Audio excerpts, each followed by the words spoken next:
Welcome everyone. Welcome back to our second session with Dr. Aviva Ben-Ur, Slavery Through Jewish Eyes from the Hebrew Bible to Rabbinic Texts. So just a few technical points before we start. As you come into the Zoom room, I'm going to invite you as a panelist, and if you would like to be able to speak and be on the screen so we can see you and Dr. Aviva can see you, then accept panelist. If you're not speaking, asking a question or a comment, then we ask you to keep yourself on mute just to minimize any background noise. But you're always welcome to put something in the chat. And if you're joining us via our Facebook live stream, if you comment, I will bring your comment to Rabbi Aviva, Dr. Aviva, through our chat here on Zoom. So over to Dr. Aviva for our second session. Thank you so much. Okay, lovely. Well, thank you very much, Lilinas, and also Noah Batmiri, for the invitation, and to everybody who's going to be listening. I'm going to share my screen. Just bear with me until I get that frame in place. Great, okay. And I just want to make sure that everybody can see only the slide and not the notes. And right. Just thumbs up. All right. Okay, so Slavery Through Jewish Eyes, and this is week 2 of 3. And just to give you the review that this is a 3-part series. We're now right in the middle, and we're speaking today about slavery in rabbinical literature. So to review very briefly our class last Thursday, we focused on the Hebrew Bible. We defined slavery from a scholarly perspective, which interestingly enough overlaps quite a bit with the Talmud's perspective. We also observed that slavery is foundational to Israelite civilization, and by extension to Jewish civilization that inherited the Israelite civilization. We learned that slavery was considered an inevitable part of life by the ancients. They did not regard it as something to be morally opposed to, but rather it was either God decreed or bad luck, which is also God decreed, of course. And then we looked at the scholarly concept of denationalization, which is also known as natal alienation, the process by which a person who becomes a slave loses his natal language, culture, religion, kinship ties, and obligations to ancestors and descendants.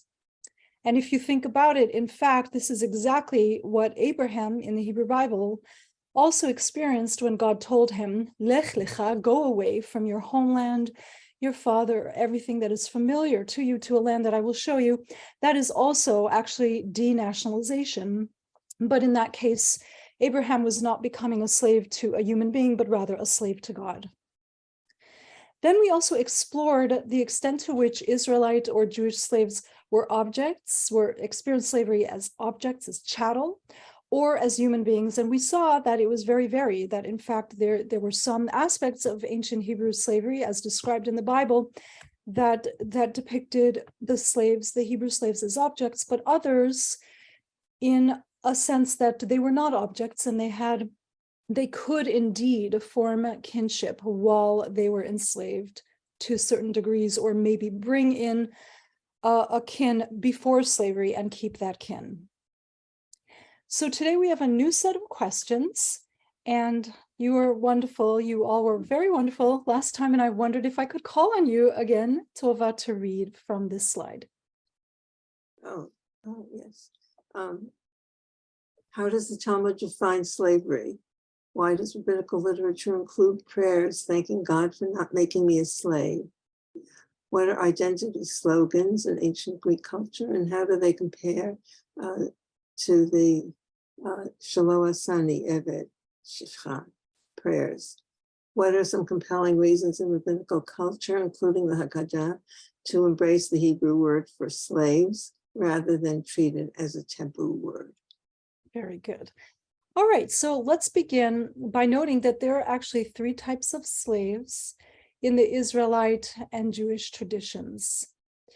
So first of all, there is, and before we begin with listing that, we just want to define our terms. A slave, as we accept the definition of scholars and to some extent the Talmud, that a slave is a person whose body and labor are owned by his or her master. That is how we are defining a slave. And there are three types of slaves in the Israelite and Jewish traditions. First, the Hebrew slave who is owned by a fellow Hebrew, or the Hebrew slave that is owned by a non-Hebrew. And there's a lot of overlap there, a few distinctions, but a lot of overlap with depending on who the master is. And the Hebrew Bible gives us the term Eved Ivri, which literally means the Hebrew slave. It's actually a legal category. The second type of slave are non-Hebrew slaves. And the Hebrew Bible does not call them Canaanite slaves. They just talk about slaves from among the goyim, slaves from among the nations, the foreign nations. And it's the rabbinical literature that gives a better label, a more concise label to this category, Canaanite slaves, so Eved Knaani. And these were slaves owned by a Hebrew master. Finally, and yes, and this is the term that the Talmud invents, the Eved Knaani. It does not occur in the Hebrew Bible. And then finally, the third category is the non-Hebrew slave, or if you will, the non-Canaanite slave. And this is a very interesting category. It's not typically discussed in the literature, and you really have to look closely at the rabbinical sources to realize that this is probably the most important category in the full span of Jewish history. The non-Hebrew Canaanite slave who undergoes an intermediary conversion to Judaism. He is not a proper Jew, or she, not a proper Jew, not a full Jew, but purified through immersion in sacred waters in the mikveh, and if he is male, by circumcision. So these individuals are pure enough ritually that they can handle food, and including wine, without those objects being defiled. And the objects that they touch or a chair that they sit on also does not become defiled. And the Talmud, the rabbis invent a term to describe this category, and that term is Eved Israel. So this is a really interesting term. It's actually quite ambiguous, and we'll look at that in a moment. But just so it's clear, these are three categories of slaves according to the Hebrew Bible and especially rabbinical law. And the third one is going to be the most important for us because we're interested in the full span of Jewish history. We're not just interested in ancient texts, for example. So let's go to the first category. This is the Hebrew slave who is owned by a fellow Hebrew or sometimes owned by a non-Hebrew. And the mandate of the Torah, I just lost my list of people that I can call on. Let me just call them back. Ariel, I don't know if you feel comfortable reading or if you're able. You're muted, but I would love to have you read the Hebrew if you could. Sure. Lo tavod bo avodat eved. Sorry, this is small. Ki avdi hem asher hotzeti otam me'eretz Mitzrayim lo yimcheru mimcheret eved. Okay, great. Yes, it is a little small, and it was really hard to make it large on the slide without losing the diacritical marks. But exactly, so lo ta'avod bo avodat aved, ki avadaihem. They are my slaves. Asher hotzeti otam me'eretz Mitzrayim lo yimachru mimkeret aved. They are my servants. I free them from the land of Egypt. So this is God talking. And they may not give themselves over into servitude. So this is a mandate directed at Hebrew masters of Hebrew slaves, and then the Torah goes on to say that Hebrew masters may not treat them be'avodat farech, with very hard labor, and they may not treat them as bona fide as slaves, but rather they should treat them really essentially as brethren, as servants who are trying to pay off their debts after falling into poverty. So that's the mandate that the Hebrew Bible gives to Hebrew masters of Hebrew slaves. And then there is a separate mandate, actually, if the master concerned is a non-Hebrew, and that has to do with redemption. So the Bible, and especially rabbinical laws, they have redemption laws mandating Hebrews to try to rescue Hebrews and later on Jews who have been possessed, fallen into the ownership of non-Hebrew masters. And does what did it call the Eved? What was the Eved Israel? With the Eved who was had a conversion, An intermediary conversion, right? yes, Number 3. right. So does he have? Are there the same strictures for him as are on the on the slave who is a Hebrew to begin with, where he can't have, work for Farech? It is a very gray area, but typically in practice, those intermediary converts are treated better during slavery, and their children tend to be recognized as the progeny of the masters and manumitted. But it's a gray area, and there's a difference between theory and practice. And you're anticipating, because I will talk more about that category number 3 as we come to it. But the question is really important because the Hebrew Bible does not evince an awareness of the Eved Israel. This is a rabbinical concept. So the Hebrew Bible would not have anything to say really about the Eved Israel. Other than it's important, let me just go back, other than it's important to ritually circumcise and immerse such individuals when they enter a Hebrew household. Okay, so let's see why the Hebrew Bible mandates this treatment, and who feels comfortable reading without nikudot, without vocalization? Tova, do you? It's rabbinical Hebrew, so it's a little more complicated than what we're used to with the Bible. Yeah. Ki avdihem. Avadai, my slaves, plural. Avadaihim.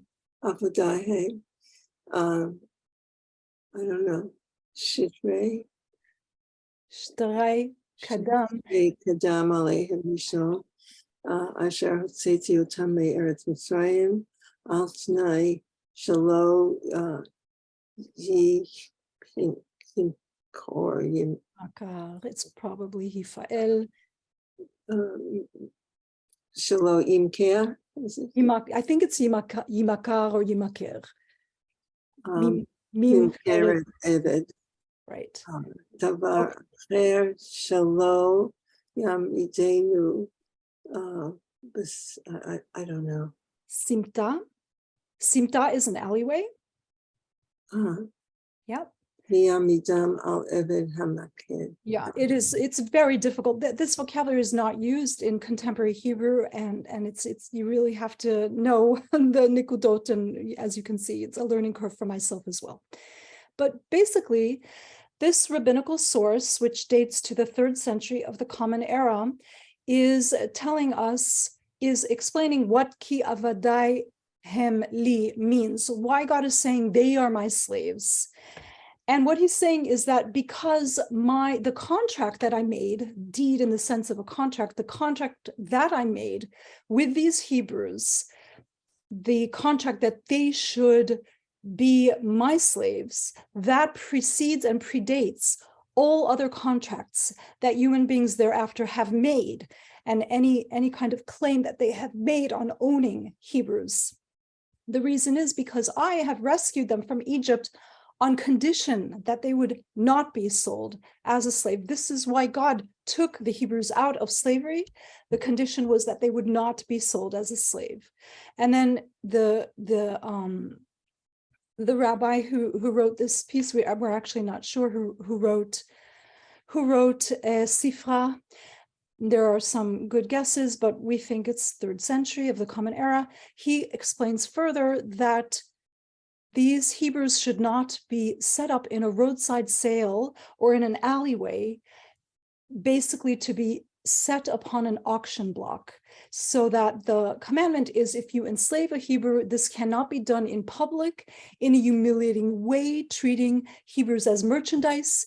It should be done as a very private contract, a bill of sale between the Hebrew master and the Hebrew slave, not something publicly humiliating.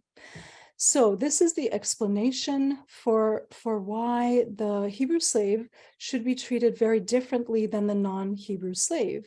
But how could they say to a non-Hebrew slave owner, a non-Hebrew master, how he should treat his Hebrew slave? That should be in parentheses. That's my bad. I forgot to put it in parentheses. The previous slide is in parentheses. So there's a different set of standards for the non-Hebrew master, exactly what you said. They do not have jurisdiction of what a non-Hebrew master does. And actually, Tova, I'm glad you mentioned that, because that brings us to the next point. The next point is that the non-Hebrew master can do whatever he wants. He is owning the Hebrew slave out of Israelite territory, out of sight of the Israelites, and even if he's local, it is not necessarily true that the Israelite law will have jurisdiction over the non-Hebrew master's actions.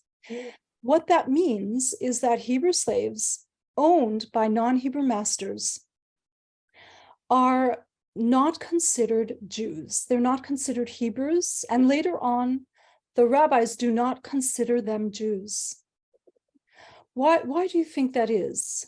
And just to explain, the sources don't explicitly say that a Hebrew slave owned by a non-Hebrew master is no longer Hebrew. It's more implied. For example, Hebrew slaves owned by non-Hebrew masters are ignored or given very little treatment in the rabbinical sources. And the implication, scholars think, is that the rabbis basically saw Jewish slaves owned by non-Jews as no longer Jews. So why do you think that is? It seems very contrary to Jewish tradition. Under what condition would a Hebrew become a slave to a non-Hebrew? By selling himself because he's indebted, or by capture in a war. I think one thing is, in terms of practice, like even in modern times as, free Jews, it can be very difficult to observe any positive aspect of Judaism outside of an area or a community that's equipped for it. But then in a larger sense, culturally, like we're very fortunate to have printing presses and Sepharia, but being a Jew in isolation was probably just impossible. So you could be ethnically a Hebrew, but what of it? Exactly. And the Hebrew Bible, and especially in Roman antiquity, the Rabbinical law increasingly defines being Jewish as following those laws. So if you're not able to follow Jewish laws, then you do not qualify any longer as a Jew. And by the way, there is a parallel to this in Roman antiquity. The ancient Romans also viewed slavery as incompatible with Roman citizenship. So in 212 of the Common Era, everyone in Rome became a citizen except for slaves. By law, slaves could not be Roman citizens because citizenship was thought to be incompatible with slavery. And so too in the Jewish framework. So a Jew owned by a Hebrew owned by a non-Hebrew could not follow Jewish laws, could not follow sexual morality, which is very important in the Hebrew Bible and rabbinical law, and also transgressed biblical law by being enslaved, because the Bible explicitly says, avadaihim, they are my slaves, i.e. they cannot be slaves of human beings. Therefore, selling yourself into slavery or being captured into slavery and sold into slavery is a transgression of Hebrew law, of this very important principle of the relationship, the covenant between God and the Israelite people and the Jews thereafter. Yeah, but then we have Joseph, who was sold as a slave. Important. So the sources regard the post-manumission situation as totally different. So after a Hebrew slave owned by a non-Hebrew master is released from slavery, they are once again Jews or Hebrews. So they can recoup their former status. That's very important, very good parallel. But I just want to point out that all of our discussion so far has been very theoretical. These are not real people. I mean, of course, many of us believe that Abraham was a real person and Joseph and so forth, but these are prototypes. On another level, these are prototypes, and certainly the scenarios that rabbinical literature describes is all theoretical. They're not thinking about individual Jews with first and last names who have mothers and fathers and have explicit, distinctive experiences on the slave market. These are really theoretical discussions, and those are very important, but they're really not going to help us understand what the lived experience of slavery was through history. But fear not, I have sources for you that we can look at that. Okay, so this brings us to our problem. We have an immense amount of rabbinical literature, and of course, the Hebrew Bible talks about slavery too, and the condition of slavery and manumission and laws regarding treatment of Hebrew slaves. The problem, however, is we don't have these real life cases of Jews in antiquity, Hebrews or Jews in antiquity being enslaved. We know virtually nothing about them. And here I call that as a joke, where did all the Jewish slaves go? We read so much about them, and yet the sources outside of rabbinical literature and outside of the Hebrew Bible, they almost never talk. The Hebrew Bible never talks about them, and rabbinical sources almost never talk about them. So an example of that is this catacomb that you see before you. This is a catacomb. A catacomb is an underground cemetery, and a catacomb is carved into limestone, and catacombs can go on for many, many miles. This one is in Rome. It actually houses the largest concentration of Jewish grave epitaphs in any single city outside of Jerusalem. In this catacomb, there are over 500 epitaphs of Jews. We know that they are epitaphs of Jews partly because of their names and partly because of the symbolism that you see here. That, of course, is the menorah, which is the oldest symbol in the West, and of course, the oldest Jewish symbol. We know that tens of thousands of Jews from Palestine, i.e. from the land of Israel, were captured as slaves and taken to Rome in the 1st century before the Common Era, and then again in the 1st century of the Common Era when the temple was destroyed in 70 CE, tens of thousands. But we hear nothing about them. And there are plenty of Roman epitaphs in Latin that reference slavery and say, here lies buried a former slave, but we don't have that for any of these 500 epitaphs of Jews from ancient Rome. And there are many possible reasons for this. What do you think some of those reasons might be? Why do we not see references to slaves on Jewish tombstones of this ancient era?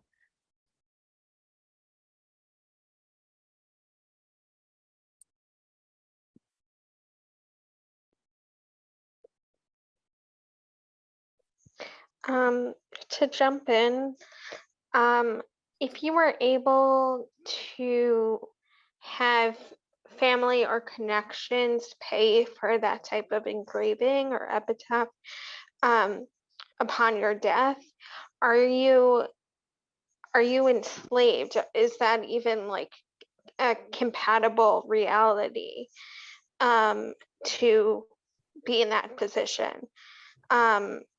Is there some type of like middle or lower class that we're talking about and not slaves in this case? Good. Yeah, so the economic point is very important. Most slaves did not get epitaphs. Some masters, they did give epitaphs to their slaves if they really felt close to them or were grateful for some exceptional service. But in general, slaves were not. They didn't even get a formal burial. They were buried in a no man's land, in unsanctified land very often. The other reason is that former slaves may have been impoverished, but although we know that in Roman slavery, they had the opportunity to save money. It's called the peculium. They could save money, they could work and pocket the money under certain circumstances. But certainly economics could be a reason why we don't see epitaphs referencing slavery or former slavery, manumission. Any other reasons?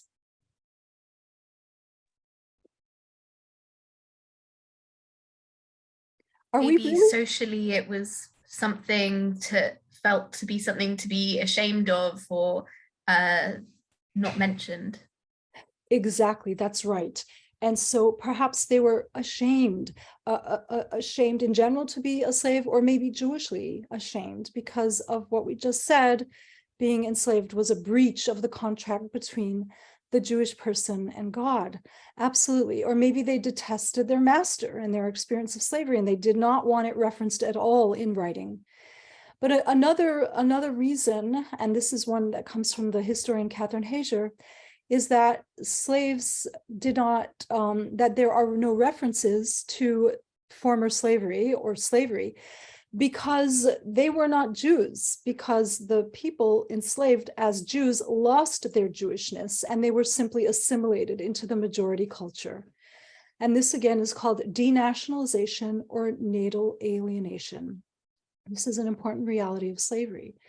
The only epitaph that historians have found that seems to mention a Jewish slave, a woman who used to be a slave, comes from Naples, which is south of Rome, and this is a well-known tombstone from a woman called Claudia Aster. So Claudia is actually the feminine form of her last name. Her owner, his name was Claudius Proculus, actually his family name, Claudius Proculus, and he himself was probably owned by Claudius, and he himself was probably manumitted because he says he's an imperial freedman, which indicates her husband, was also a former slave. How about the word Aster? Can you talk to me about the word Aster? What kind of name do you think that is?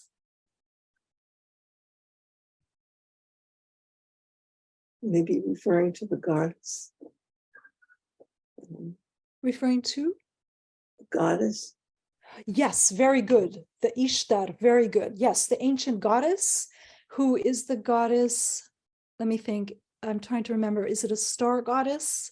My polytheism is a little hazy right now, but yes, it is a polytheistic deity, a female deity, perhaps. Is there anything else that would make us think that this person is a Jew? Esther and Ishtar are the same name. Exactly. They are, in fact, yeah, historians do think that Ishtar and Esther are etymologically connected, but Esther, of course, is a classically Jewish name by the 6th century, 5th century BCE. And that's one of the reasons scholars think her name was probably Esther in Hebrew.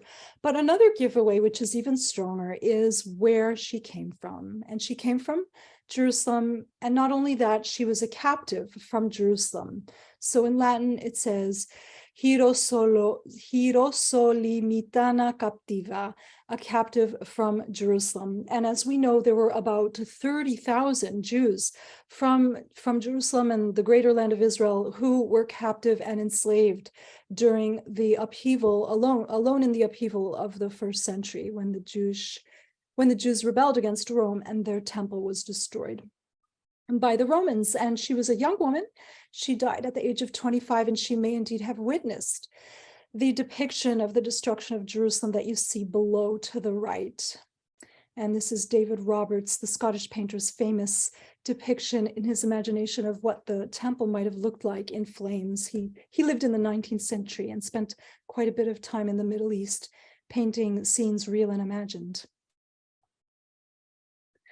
So let's now go to 3 blessings taken from the Hebrew Bible. These are known as the 3 blessings. They occur in the daily prayer book, and they are quite famous. They're among the first prayers that children learn and that converts to Judaism learn. And I'd like to read them. So since they come in 3, we'll read all of them, even though we're only interested in the second one. And so who would like to read now? Yehudit, would you like to read?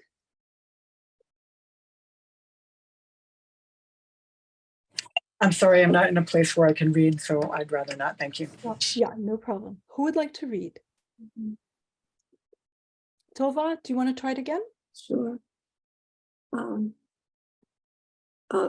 All three blessings. Yes, please. Baruch atah Hashem Elokeinu melech haolam shelo asani goy or goya. Yes. Baruch atah Hashem Elokeinu melech haolam shelo asani aved or shifcha.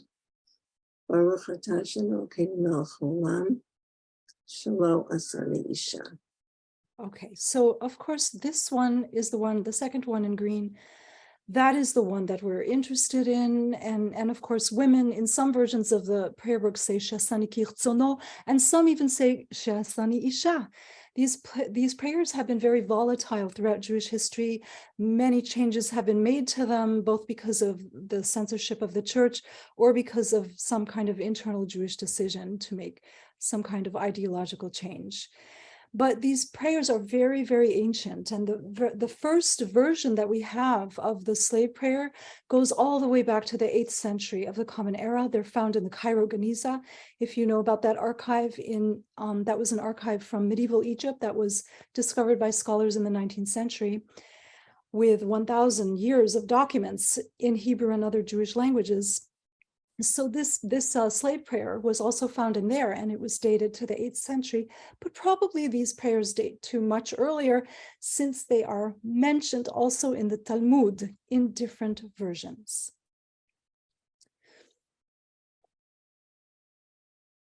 So earlier, we noted that the Romans did not think that slavery was compatible with being a Roman citizen.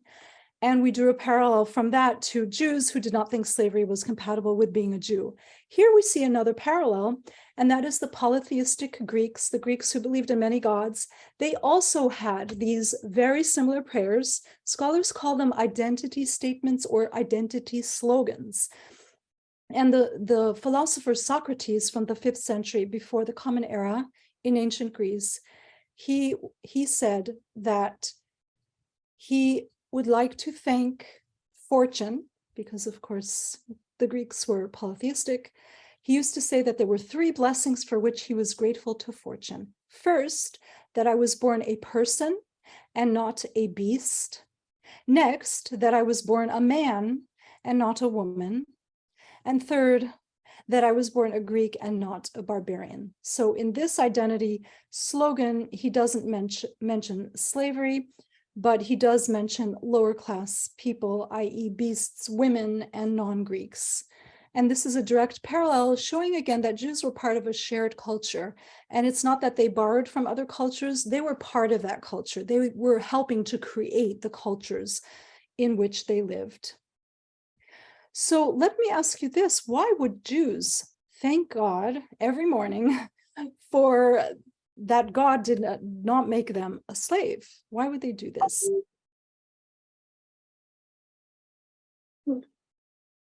God freed them from slavery. That's right. It's a covenant that, yes. So it's a recognition of the release from slavery from ancient Egypt. Why else would they thank God?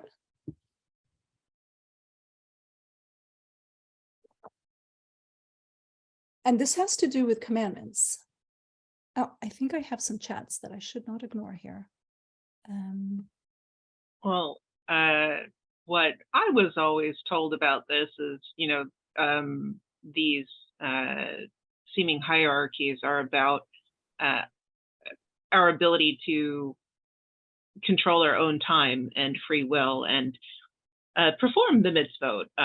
Or if we weren't religious, we might not be making this blessing, but do what we want when we want, more or less. Exactly. So slavery takes away your freedom of time. You are unable to fill any commandments, probably, but certainly not time-bound commandments. So when I first heard this explanation, a lot of my friends thought this was apologia. Oh, you're just trying to make us feel better. And because the same explanation is given about women, you thank God for, men thank God for not making them women. And the explanation is, well, that's because women are not obligated to fulfill all the 613 commandments. They only have time-bound commandments that they must fulfill. It sounds a little bit like apologia, the defense of a controversial position. But in fact, the explanation goes way back to antiquity. So it's probably not apologia. It's probably a recognition of the rabbinical realization that when you are a slave, your time is not your own. Slavery is very harsh, and you cannot express your ethnicity and your ethno-religious tradition. You cannot connect with God, you cannot pray, you cannot fulfill the commandments.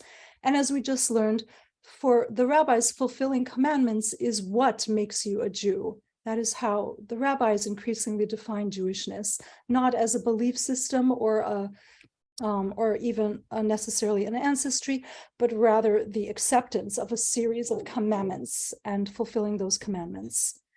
And there are other reasons too. We know that the condition of slavery strips you of your heritage, and that is known as natal alienation, as we discussed. You lose your name, you lose your identity, you lose your kin, you lose your obligation to your ancestors and to your descendants. And sometimes, and very often, in fact, you're removed physically from your natal community. So this is a highly disruptive experience, even beyond the halachic obligation to fulfill the mitzvot, the commandments. And then finally, there is a stigma that carries forth even after release from slavery, which we'll talk about in the third session of our series when we focus on exiting slavery. So these are some of the reasons why Jews would thank God for not making them a slave. Now let's move on to the second category, and this is the non-Hebrew or the Canaanite slave belonging to a Hebrew master. And right now I'd like to address a wonderful comment from Lili Naz via Lili Naz from Ozzy on Facebook. And Ozzy says there's an obligation to free a Hebrew slave owned by a non-Jew if possible. That's right, yes. And that's the redemption clause that the rabbis speak about, and that's very important. So the non-Hebrew slave, whom the rabbis called the Canaanite slave, owned by a Hebrew master. I'm going to address that very briefly here. And Tova, can you read this time? We do have nikudot, so it's going to be a little easier. ועבדך ועמתך אשר יהיו לך ואת הגויים אשר סביבותיכם מהם תקנו עבד ועמה וגם מפני התושבים הגרים עמכם מהם תקנו ומשפחתם אשר עמכם אשר הולידו בארצכם והיו לכם לאחוזה. Okay, terrific. And then the English, so the Hebrew Bible is telling Hebrews which kind of slaves they may acquire from the non-Hebrew nations surrounding them. And notice here, the Hebrew Bible uses the word the nations, hatoshavim hagarim, hagoim. First, they say, the Hebrew Bible says the Gentiles, hagoim, or the nations, literally. So they do not say the Canaanites. And then later on, the Hebrew Bible says hatoshavim hagarim imachem, and these are the aliens resident among you. So foreigners who are living outside of the land of Israel, but also foreigners who are within the boundaries of the land of Israel. Those are free-for-alls. So Hebrews are allowed to enslave those people of those nations, whether they're female or male. So I don't have a lot to say about category number 2. Simply because the reality was it wasn't that much in effect in diasporic history. And the sources largely ignore the Eved Kanaani. And instead, what they pay quite a lot of attention to is the third category. But actually, I do have one thing to say to you about the second category, and then we'll move on to the third. I did find one example of the second category in the sources, i.e. sources outside of the Hebrew Bible and outside of prescriptive rabbinical literature. I found this example, and this example comes from the island of Elephantine, that is in the Nile in Egypt. And Elephantine is a tiny, tiny island. It's less than a mile across. And it was the place where soldiers, ancient soldiers, lived with their families. And among these soldiers were also Jews. And we know that because they used Jewish Aramaic when they wrote, and they also had Hebrew names. And they left behind quite a number of business records. And this is how we know that they were slaveholders. This particular document talks about a Jewish master named Mishulam. And here he is manumitting his non-Hebrew slave, non-Jewish slave, Yehoshema, who has a Jewish name. I guess he gave her a Jewish name. So anything with a Y-E or a Y-I is an evocation of the Israelite God. And so we can assume that she was a Hebrew slave, Eved Knaani, and they had children together. And the mother is mentioned, Yehoshema, I think, is the daughter. And the daughter's mother is Tammuz. So Tammuz, the mother, has a non-Jewish name, but the daughter they had together, the master and the slave had together, Yehoshema, has a Jewish name. And after 2 decades of enslavement, Mishulam, the master, is releasing these two people and even another son, releasing them from slavery. And the important thing here is that no conversion is necessary. So the master has a concubine who is not a Jew. They have a family together. There was no conversion of the concubine, and manumission is not a problem. And so that is really how we can understand how the ancient Jews understood this category number 2 of the Canaanite slave.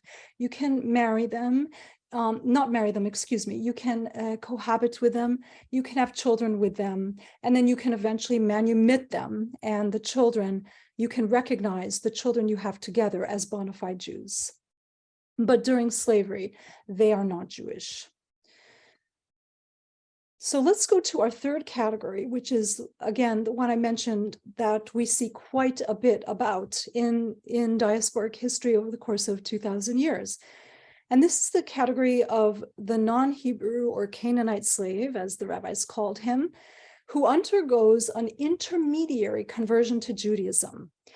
So what in the world is an intermediary conversion to Judaism? Well, that's a scholarly term, and the rabbi's term was an Eved Israel.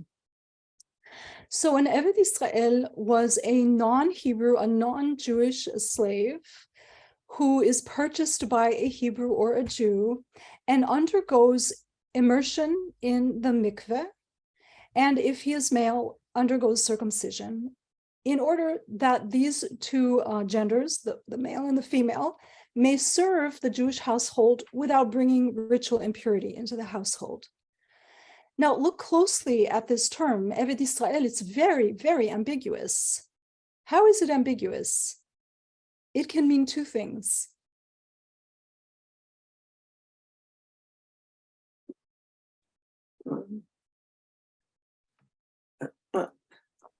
Because first of all, if you're part of Israel, you're God's servant. So, okay, yes, maybe I could ask a different way too. Grammatically speaking, Eved Israel can mean 2 things. If you've studied Hebrew or Arabic grammar, you'll understand what smichut means. Have you studied smichut in Hebrew grammar? It's possessive. yeah, right. So in that sense, what does Eved Israel mean?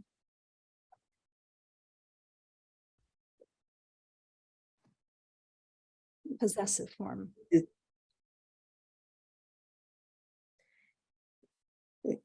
Could it be between a slave who is part of Yisrael and a slave who belongs to Yisrael? Yeah, okay, exactly. So the entity doing the ownership is Israel. Israel is owning the Eved. So the Eved belongs to Israel. And this also happened, it's the same grammatical construction in Arabic. Eved Israel, or let's see, Walad in Arabic, meaning the mother of a child. So there's an idea of belonging there. But Israel can also be an adjective. And in that sense, what would this term mean? Eved Israel, if Israel is an adjective? Jewish slave. Yeah, he's Jewish. This person is Jewish. So it's extremely ambiguous. And I think that's on purpose. So this means either a slave of the Jews, belonging to Jews, serving Jews, or he is actually an Israelite slave, a Jewish slave. And that ambiguity is just the point. These rabbis in diasporic history, they were ignoring the distinction between the Hebrew and the Canaanite slave by inventing an intermediary conversion for non-Jewish slaves, for non-Hebrew slaves and non-Jewish slaves. And these individuals that we're going to contemplate right now, they had a liminal status. So they had liminal means on the edges, very marginal, a liminal status in Jewish life through diasporic history. Some of them were eventually integrated, but others maintained a liminal status. And I want to share with you a couple of examples of that from my own research. So we're moving from theory to reality. And the problem with biblical and rabbinical literature, or most rabbinical literature, is that it's theoretical. These sources are generally not talking about real flesh and blood people with individual identities and biographies. By contrast, if you move outside of Hebrew Bible and most rabbinical sources, you're going to start to get some very interesting details about individual Jews or the actual ongoing practice of slavery by Jews. And let me just be clear. So what I'm going to be showing to you here, it's still rabbinical, but it's not classical rabbinical. So these are sources from the Middle Ages and on.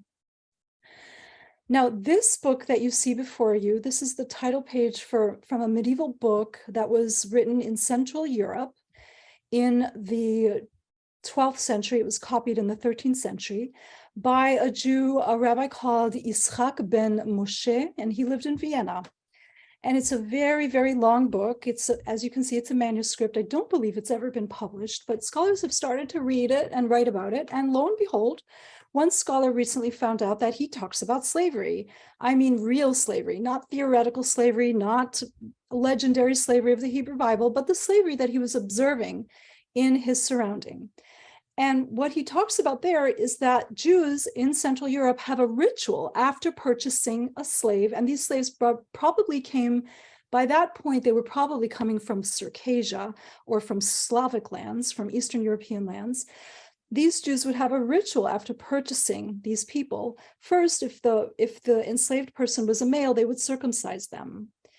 And he doesn't mention ritual immersion, but he does mention drinking a glass of wine. That was part of the ritual. Why do you suppose the owner and maybe the trader, the slave trader, would drink a glass of wine after the circumcision?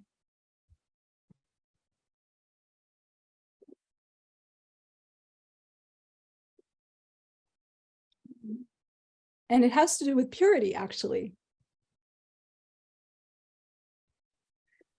So just to remind everybody, acknowledge that the new state of the slave having this intermediary conversion won't trafe up the wine anymore.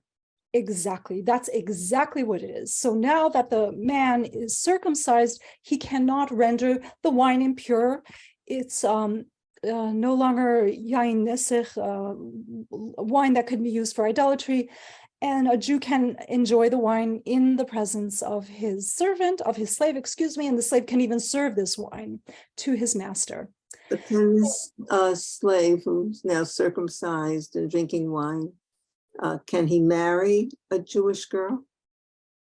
That is very, very complicated. It depends on place and time. In the Ottoman Empire, for example, in the 19th century, yes, once manumitted and formally converted to Judaism, yes, they could marry a Jewish girl.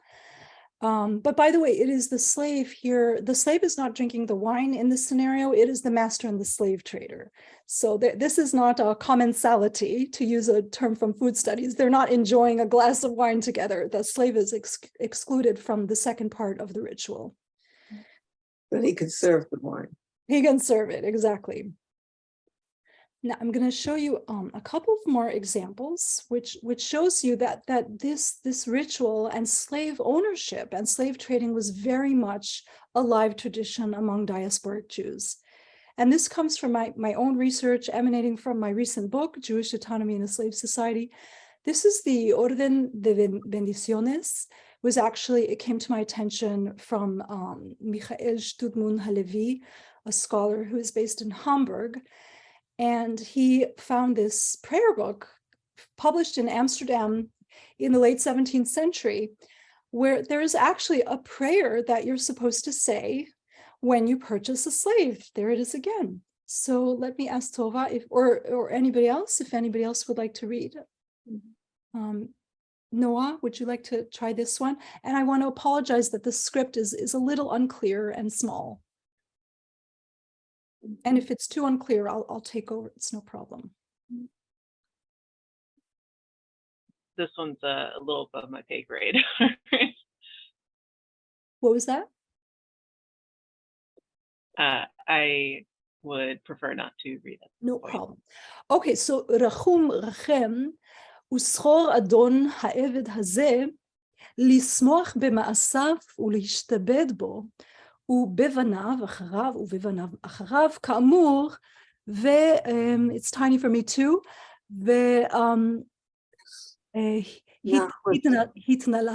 התנלחתם, right? התנלחתם אותם לבניהם אחריהם לרשת אחוזה לעולם בהם ta'avodu, baruch ata Hashem, hatov v'hamitiv. And this is a direct quote from the Hebrew Bible, recalling that God commanded Hebrews, when they have a non-Hebrew slave, that these slaves should be in perpetual slavery, that they should not be manumitted, and that they should serve the Hebrews in perpetuity, and also the children of the Hebrew master. So this is actually, and look, it says bracha shekonim avadim. That's what it says right here next to the arrow, and we see that this is a living reality. This is it's both prescriptive literature, but it is also a reflection of reality. Otherwise, there is no reason to include this in a prayer book. And it's interesting that it's, the blessing, hatov hametiv.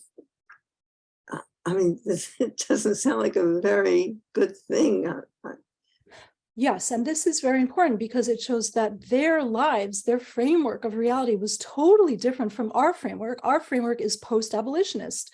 The last country in the world to abolish slavery was Saudi Arabia in 1981. And even though slavery exists extra-legally and informally, most people will believe, or at least give lip service to their condemnation of slavery. But it wasn't that was not the case back then. So it's jarring for us, but perfectly normal for the people who created this prayer book. Let's go on to another one. And this is an edition of a fuller edition of a similar prayer book, also published in Amsterdam, this time in the first decades of the 18th century. And it is known as Sefer Brit Yitzchak. I actually saw a couple of versions of this prayer book. Not all of the prayer books have a slave prayer in them. Not all prayer books called Sefer Brit Yitzchak, but this is a circumcision, as you may guess. It's a circumcision prayer book. And I saw this one in Rhode Island in the John Carter Brown Library, and also in Amsterdam in the largest Jewish library known as the Bibliotheca Etz Chaim. So this is the front page, and it's simply a prayer book that has to do with conversion, with circumcision. It's a guidebook, a prayer book. And here, this is very, very small. It's actually even perhaps too small for me to read, and I don't know by heart. But again, this prayer book has the same thing, and it says, I'm really sorry, on my screen it's much too small, unless I came out of the screen and I magnified it, but it is along the same lines. זאת תפילה שאבותינו היו אומרים בזמן שבית המקדש היה קיים. This is the prayer that our ancestors used to say when the temple still stood. And then there are separate instructions for converting a male to that intermediary Jewish status, and a separate series of prayers for doing the same thing for a female. So again, this shows that the rabbinical ideal of a slave's obligation to serve his master in a ritually pure way was actually practiced in early modernity. It wasn't just a pious ideal, it was actually practiced. And this slavery content, I found it also in the Caribbean when I went to the archives in Curacao, which had one of the largest Jewish communities in the Americas and was a slave society. In their archives, I also found a copy of this. And it's very hard for me to believe that this was just a gesture to antiquity. I think that people were really using these prayers for as a way of admitting their slaves, their human property, into an intermediary state that would allow these slaves to serve Jewish households while avoiding ritual contamination. And just to drive my point home, at the very end of this prayer book, you see a list of ritual circumcisers. By the way, this is a Portuguese Hebrew prayer book. And you can see a list of circumcisers that you can contact for their services. And they're listed according to category. And the two Caribbean, there are only two Caribbean places that are mentioned where Mohalim are mentioned, and those are Curacao and Suriname. By the way, the two largest Jewish communities of the Americas, and by the way, both of them slave societies where Jews were very well known for their extensive slave holding.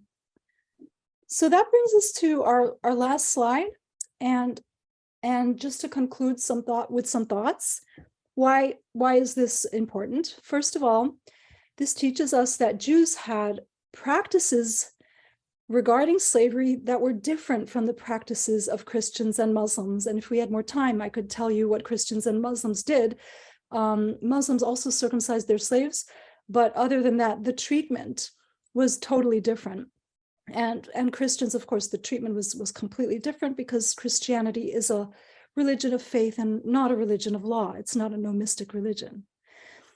And Jewish practice was distinctive. So both law on slavery and Jewish actual practice was distinctive from what the non-Jews around the Jewish communities were doing. So next, what I want to say is that these sources that I've discussed with you outside of the Hebrew Bible and outside of the Midrash, Sifra, etc., these are very important because they tell us about the daily lives of Jews, actual slavery practice, not a legend, not a distant memory, but actually daily life as it was informing these communities. And my final thought, and I was thinking about this today before I came on Zoom, online today, I looked at some recent prayer books from various denominations of Judaism. And in the past half century, many Jewish denominations are taking away the word slave from Baruch she'asani shelo asani eved. They're just excising the word slave, and they're replacing it with the word Baruch she'asani chofshi. And in my opinion, this is an opinion. I guess I'm allowed to have an opinion, right? As a scholar, I think this is a great loss because it severs a connection that Jewish people have with an ancestral practice and with a reality that we should be extremely aware of and that we can learn about, and that may even inform our practice today and how we understand slavery as it survives in the world today. So that brings us to 9, and thank you so much. Thank you. Wow, Dr. Aviva, thank you so much. That was an amazing class. I can't believe I learned so much in an hour. And thank you to everyone who joined us on this Zoom and also on Facebook, and for everyone's comments and questions. Next week, obviously you'll be coming back to join us for the last one of these classes with Dr. Aviva, but we also have over 20 classes on the schedule.